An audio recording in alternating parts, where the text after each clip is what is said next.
नमस्कार, आप देख रहे हैं न्यूज 18 बिहार झारखंड का डिजिटल प्लेटफॉर्म। मैं हूं शुभे मिश्रा आपके साथ। आपने देखा कैसे म्यांमार में 7.7 तीव्रता का भूकंप आया। एक बहुत बड़ी आबादी धरती के ऐसे हिस्से पर टिकी हुई है जिसके नीचे लगातार हलचल मची रहती है, जो भूकंप की शक्ल में लगातार सामने आती है। और वैसे ही कुछ तस्वीर कल म्यांमार की देखने को मिली। सब कुछ बिखर गया, सब कुछ तबाह हो गया और इसका असर भारत देश में भी देखने को मिला। देश की राजधानी भी डोली और उसके बाद जगह जगह पर हलचल काफी तेज हो गई। लोगों के बीच अफरा तफरी का माहौल हो गया। म्यांमार में तो काफी ज्यादा नुकसान हुआ है, जिसकी तस्वीरें आपने सोशल मीडिया पर लगातार देखी होंगी।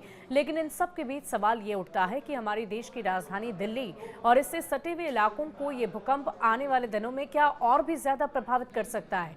इसके बारे में पूरी जानकारी आपको इस वीडियो में विस्तार से देते हैं। म्यांमार में शुक्रवार की दोपहर आम दिनों की तरह चहल पहल थी। अचानक अपने पैरों के नीचे जमीन के हिलने से लोग दहशत में आ गए।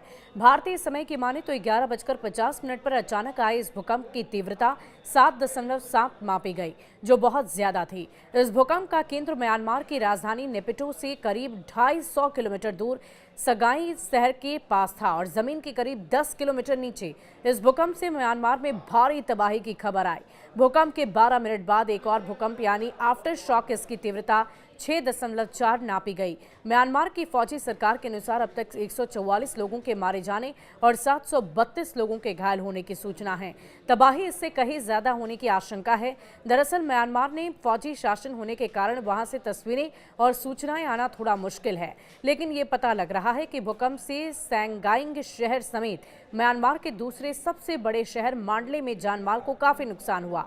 कई इमारतें जमींदोज हो गई। भूकंप प्रभावित इलाकों में मोबाइल फोन और बिजली की व्यवस्था चरमरा गई। भूकंप से दिल्ली, नोएडा, गाजियाबाद, मेरठ जैसे तमाम बड़े घने रिहायशी इलाकों के लिए कितना खतरा है, इस सवाल का जवाब हम आपको देते हैं। हिमालय में इससे बड़े बड़े भूकंप आए हैं और संगाइंग फॉल्ट पर इतने बड़े भूकंप नहीं आए जितने हिमालय में आते हैं। हिमालय में तो हमारे पास सबसे बड़ा भूकंप 8.6 का है, जो असम में आया था। वो बहुत बड़ा भूकंप था और उसकी तुलना में भूकंप तो बहुत ही छोटा है। हिमालय में काफ़ी बड़े भूकंप आते हैं। वो उनके आने की प्रक्रिया की वजह से जो इलाके हैं वो ज़्यादा संवेदनशील हो जाते हैं। जहां तक बात अगर हम नोएडा और दिल्ली की करते हैं तो देखिए, आपको याद होगा 1833 में जो भूकंप आया था गढ़वाल में, श्रीनगर देवप्रयाग के पास, उसमें बहुत कुछ बिखर गया था, डैमेज हुआ था। मथुरा में भी भूकंप आता है तो उसका सीधा असर मैदानी क्षेत्र और दिल्ली के आसपास इलाकों पर पड़ता है, जिसे सेंट्रल साइज्मिक गैप कहा जाता है। हम भूकंप नहीं रोक सकते, लेकिन उससे जुड़ा नुकसान जरूर कम कर सकते हैं। ऐसा क्या किया जाना चाहिए इस वक्त में? इस सवाल के जवाब पर एक एक्सपर्ट ने बताया कि भूकंप आ सकता है, खास तौर पर गढ़वाल इलाके में, जिसे सेंट्रल साइज गैप कहते हैं। हम भूकंप को नहीं रोक सकते, लेकिन उससे जुड़ा नुकसान कम करेंगे। वहां पर पिछले कम से कम 500 या 700 सालों से कोई बड़ा भूकंप गढ़वाल इलाके में नहीं आया है। उन छोटे छोटे भूकंप की बात तो उन्होंने नहीं की और बड़ा भूकंप पिछले 500 से 700 साल में नहीं आने की बात कही। उन्होंने कहा कि जो स्टीन एनर्जी दो प्लेटों के टकराव की वजह से संचित होती है, वहां पर वो लगातार बन रही है। जो हमारे आंकड़े हैं वो लगातार ये बता रहे हैं कि वहां पर जो ऊर्जा है, जो एनर्जी है, वो लगातार एकत्रित हो रही है। तो आप सोच लीजिए कि अगर 500 साल से कोई बड़ा भूकंप नहीं आया तो गढ़वाल कुमाऊं के इलाके में बहुत ज़्यादा वो संवेदनशील जगह है। उन्होंने कहा कि आने वाले वक्त में एक बड़ा भूकंप आ सकता है। यह भी हमें मालूम है कि उस इलाके में वो इलाका कौन सा होगा, कौन सा क्षेत्र ज़्यादा प्रभावित होगा। हमें ये नहीं मालूम कि भूकंप का एग्जैक्ट टाइम या उसका एग्जैक्ट दिन क्या होगा।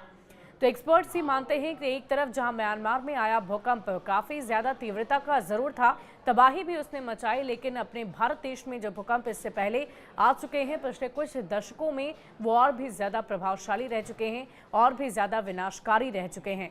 और ऐसे में उन्होंने भारतवासियों को पूरी तरह से अलर्ट रहने के लिए कहा गया है। और साथ ही साथ गढ़वाल के क्षेत्रों में पिछले 500 से 700 साल के बाद भी आज भी भूकंप नहीं आया है और ऐसे में ये संभावना जताई जा रही है कि आने वाले कुछ दिनों में भूकंप की तीव्रता काफ़ी हाई होने की वजह से एक बड़ी तबाही दस्तक दे सकती है।